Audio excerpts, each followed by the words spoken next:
कि आप सल्लल्लाहु अलैहि वसल्लम ने नमाज की तरावी की अहमियत, उसकी ताकीद को बयान फरमाया, लेकिन जमात के साथ नमाज तरावी को आप सल्लल्लाहु अलैहि वसल्लम के अदा करने के बारे में रिवायत में आता है। हज़रत अबू ज़र रज़ी अल्लाह तआला अन्हु फरमाते हैं कि हम रसूलुल्लाह सल्लल्लाहु अलैहि वसल्लम के साथ रोज़ा रखे, लेकिन आप सल्लल्लाहु अलैहि वसल्लम नमाज तरावी की जमात के लिए तशरीफ़ नहीं लाए सारा महीना, यहाँ तक कि जब 7 दिन रह गए तो फरमाते हैं कि आप सल्लल्लाहु अलैहि वसल्लम हमको जो है नमाज तरावी की इमामत फरमाए। जब रात का तिहाई हिस्सा हो गया, पहला दिन जो है रात का पहला तिहाई हिस्सा यानी 10 बजे के बाद आप कह सकते हैं एक आम तौर पे आप सल्लल्लाहु अलैहि वसल्लम तशरीफ़ लाए और जो है नमाज तरावी की इमामत फरमाई। फरमाते हैं कि दूसरी रात फिर आप सल्लल्लाहु अलैहि वसल्लम आधी रात गुजरने के बाद तशरीफ़ लाए और नमाज तरावी की जो है इमामत फरमाई। हम हुज़ूर सल्लल्लाहु अलैहि वसल्लम की इक़्तिदा में नमाज तरावी को अदा फरमाएँ।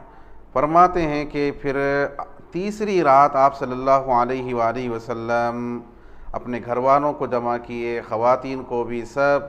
फरमाते हैं कि आप सल्लल्लाहु अलैहि वसल्लम हमको तरावी की नमाज़ पढ़ाए और इतनी देर तक हमको डर हो गया था कि कहीं फ़लाह हमसे छूट ना जाए, फ़लाह हमसे छूट ना जाए।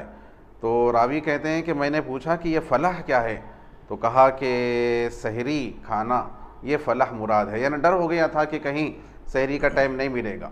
तो 3 अवकात, इब्तिदाई वक्त में, दरमियानी वक्त में, इख्तितामी वक्त में आप सल्लल्लाहु अलैहि वसल्लम नमाज तरावी का वक्त बताने के लिए और ये कि जमात के साथ उसको पढ़ना ये सुन्नत हो जाए, तो ये ज़ाहिर करने के लिए, ये इरशाद फरमाने के लिए आप सल्लल्लाहु अलैहि वसल्लम तशरीफ़ लाए।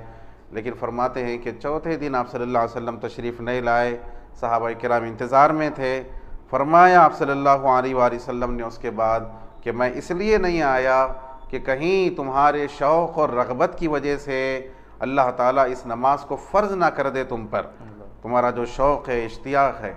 अब इसमें नसीहत है हमारे लिए कि सहाबा किराम कितना शौक़ रखते थे तरावी की नमाज के लिए, कितनी चाहत थी उनकी, कितनी दिलचस्पी थी, कितनी रग़बत थी कि इंतज़ार में होते थे कि आप सल्लल्लाहु अलैहि वसल्लम तशरीफ़ लाए और हम आप सल्लल्लाहु अलैहि वसल्लम की इक़्तिदा में नमाज तरावी को अदा करें। लेकिन हुज़ूर तशरीफ़ नहीं लाए और फरमाया कि नहीं लाने का मकसद ये नहीं है कि नमाज तरावी जमात से नहीं पढ़ सकते या नहीं पढ़ना चाहिए, न, बिल्कुल उसकी फ़जीलत है। फरमाया कि इसलिए मैं नहीं आया कि कहीं तुम्हारे शौक़ को देखकर अल्लाह ताला इस नमाज को फ़र्ज़ ना करार दे दे। तो लिहाजा ये सारी बात है जो हुज़ूर अकरम सल्लल्लाहु अलैहि वसल्लम के नमाज तरावी अदा करने के बारे में है। तो इसीलिए नमाज तरावी को सुन्नत मुअक्कदा कहा गया।